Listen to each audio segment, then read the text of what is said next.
Class 12 के छात्रों के लिए गैर ध्रुव के कारण उत्पन्न वैद्युत क्षेत्र की तीव्रता, ये अगली हेडिंग है। तो इसमें कई पार्ट हैं। इस संबंध में जो है दो स्थितियां विशेष जो है वो लिखनी है। एक है अक्षीय और दूसरा है निरक्षीय स्थिति। तो अक्षीय स्थिति में है वैद्युत ध्रुव का अक्षीय स्थिति में किसी बिंदु पर वैद्युत क्षेत्र की तीव्रता। इसमें क्या होता है, कोई ये तो आपका हो गया वैद्युत ध्रुव ए और बी, और आप जानते हैं किसी भी वैद्युत ध्रुव का एक मध्य बिंदु होता है, मिडिल पॉइंट ओ। इस पर प्लस, इस पर माइनस की आवेश है और इस पर प्लस की आवेश। क्योंकि वैद्युत ध्रुव क्या होता है, दो समान परंतु विपरीत आवेशों से अर्ध दूरी पर स्थित निकाय को वैद्युत ध्रुव कहते हैं। अब इससे कह रहा है अच्छे स्थिति में, अच्छी स्थिति मतलब उसकी सीधी रेखा में उसी के समांतर एक कोई पॉइंट पी है जिस पर आपको जो है वैद्युत क्षेत्र की तीव्रता ज्ञात करनी है। मान लीजिए इस दिशा में जो वैद्युत क्षेत्र की तीव्रता है वो E1 है और इस दिशा में जो वैद्युत क्षेत्र की तीव्रता है वो E2 है। तो पॉइंट P पर आपको वैद्युत क्षेत्र की तीव्रता ज्ञात करनी है। इसके लिए आपको E1 और E2 का परिणामी मान निकालना पड़ेगा। तो माना AB एक वैद्युत ध्रुव है, वैद्युत ध्रुव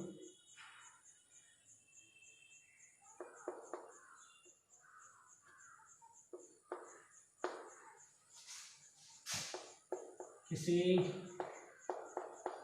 के प्रावर्तांक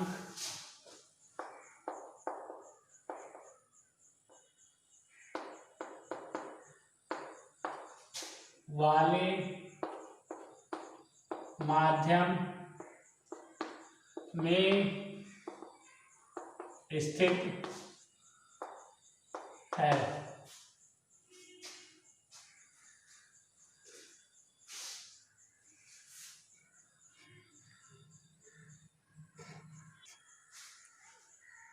वैद्युत ध्रुव के मध्य बिंदु से r मीटर की दूरी पर एक बिंदु P है। इस बिंदु P पर आपको वैद्युत क्षेत्र की तीव्रता ज्ञात करनी है। तो वैद्युत ध्रुव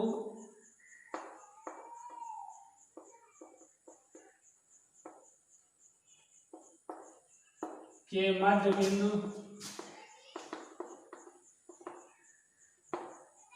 O से r मीटर की अक्षीय स्थिति में एक बिंदु P स्थित है जिस पर हमें जो है वैद्युत क्षेत्र की तीव्रता ज्ञात करनी है।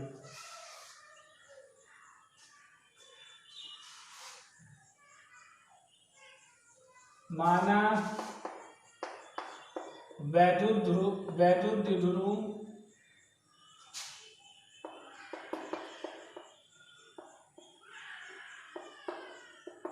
के प्लस Q व माइनस Q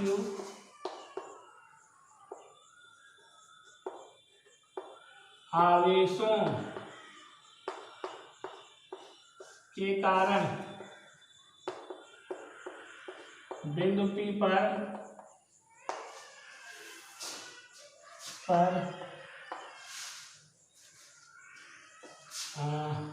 तीव्रताएं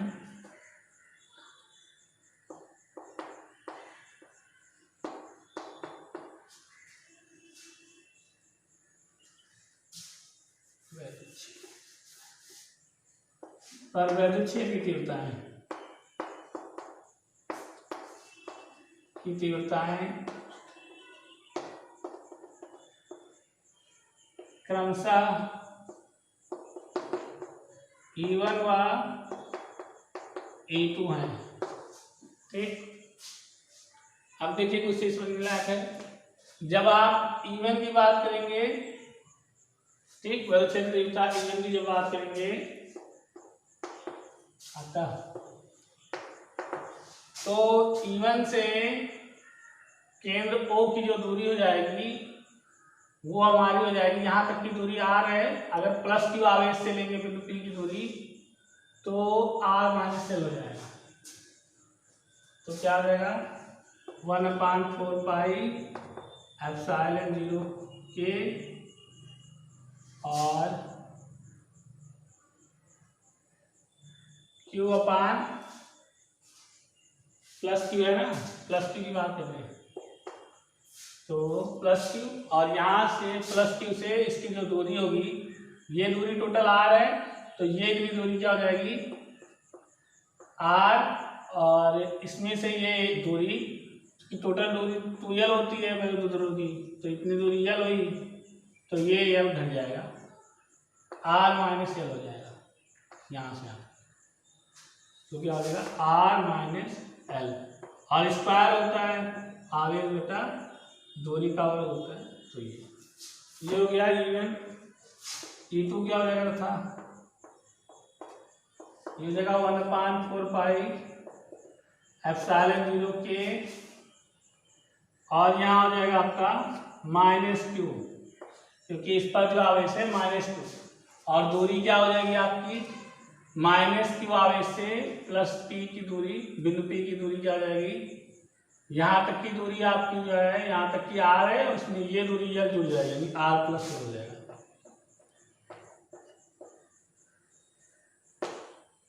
ये हो जाएगा E2।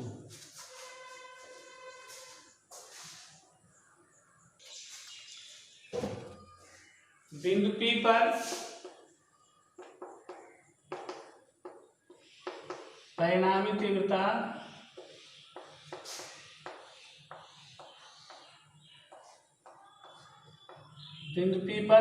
तीव्रता E=E1 माइनस E2, क्योंकि E1 जो है बड़ा होगा E2 से।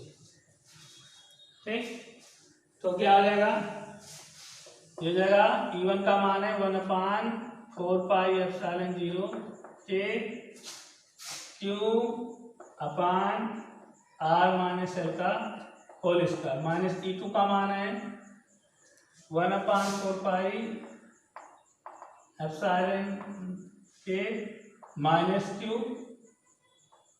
अपान R प्लस L का होल स्क्वायर।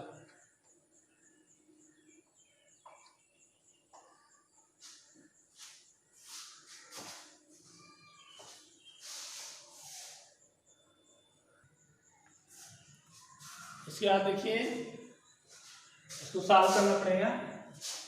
E=,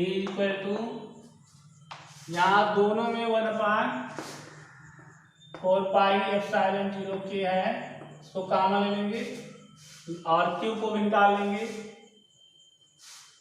तो यहाँ से बचा आपका 1/R माइनस L का होल स्क्वायर, और ये माइनस हो जाएगा आपका प्लस, और बचा क्या R प्लस L का होल स्क्वायर। फिर देखिए Q 4 पाई एप्सिलॉन 0 K, इसका एलसीएम अगर लेंगे तो R माइनस L का whole square into R plus L का होल स्क्वायर, और इसका इससे गुणा हो जाएगा R प्लस L का होल स्क्वायर, प्लस इसका इससे गुणा R माइनस L का होल स्क्वायर। फिर Q 1/4 पाई एप्सिलॉन 0 K, इसको खोलेंगे प्लस B का होल स्क्वायर होता है A square plus B square plus 2A, plus इसको खोलेंगे A square plus B square -2ab।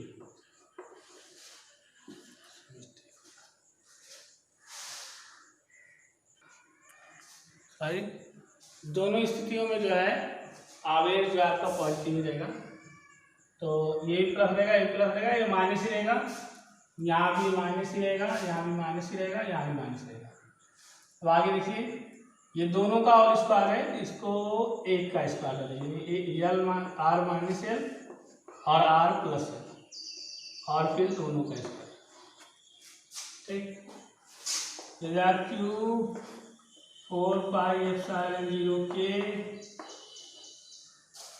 ये r square plus l square plus 2RL minus में जाएगा, minus r square minus l square और minus minus plus हो जाएगा,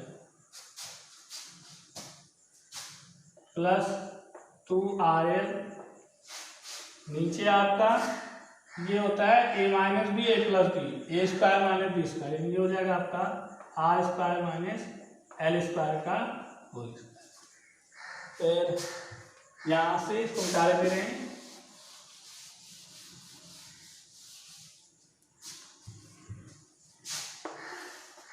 अब देखिए ये माइनस में है, ये प्लस में कैंसिल, ये माइनस में प्लस में कैंसिल, और ये दोनों प्लस में जुड़ जाएगा।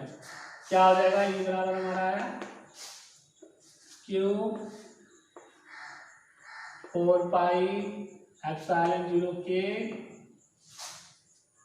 यहाँ ब्रेकर में क्या हो रहा है आपका 2 और 2 4, 4RL, नीचे आपका r square minus l square का whole square, q 4 pi epsilon 0 के, इसको आप लिख सकते हैं 4RL को 2 बाहर कर लीजिए तो 2 जाए थोड़ा सा, 4RL 5, क्यू को अंदर कर लीजिए, यहाँ आपका जो है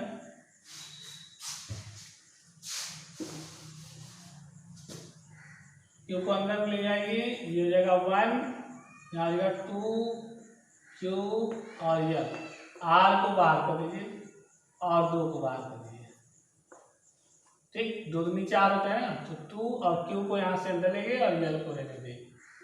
ऐसा इसलिए कहे हैं क्योंकि दूसरों का फार्मूला होता है P बराबर 2QL, इस वजह से। तो r square minus l square का होल स्क्वायर, तो चूंकि P क्या बराबर होता है P बराबर 2QL, वह दूसरों का फार्मूला है, दूसरों के आगोड़ P बराबर होता है 2QL, तो ये हो जाएगा आपका, इसलिए P बराबर आपको मिल जाएगा 1/4 पाई एप्सिलॉन 0 के और ब्रैकेट में 2QR, नीचे आपका r square minus l square का होल स्क्वायर। यदि आर की तुलना में यल का मान कम हो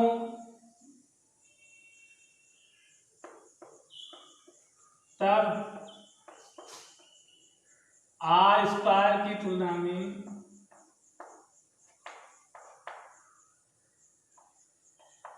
एल स्क्वायर का मान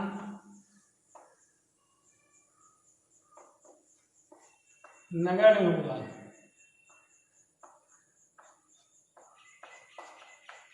यानी जो एल स्क्वायर हो जाएगा वो आपका 0 हो जाएगा,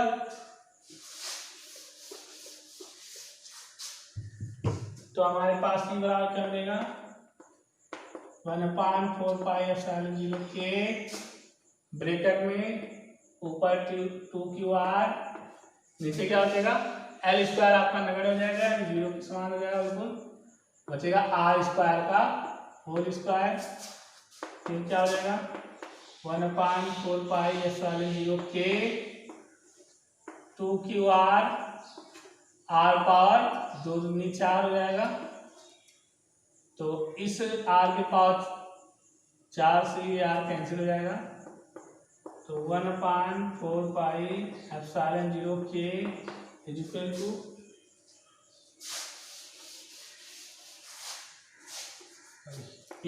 क्या मिल जाएगा, ऊपर बचा आपका 2/r³। ये जो है आपका फार्मूला मिलेगा।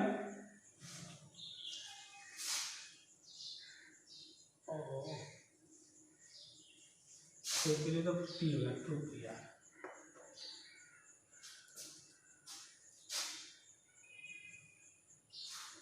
2πr। To P upon r³ बचेगा ये आपका न्यूटन बटा कूलाम।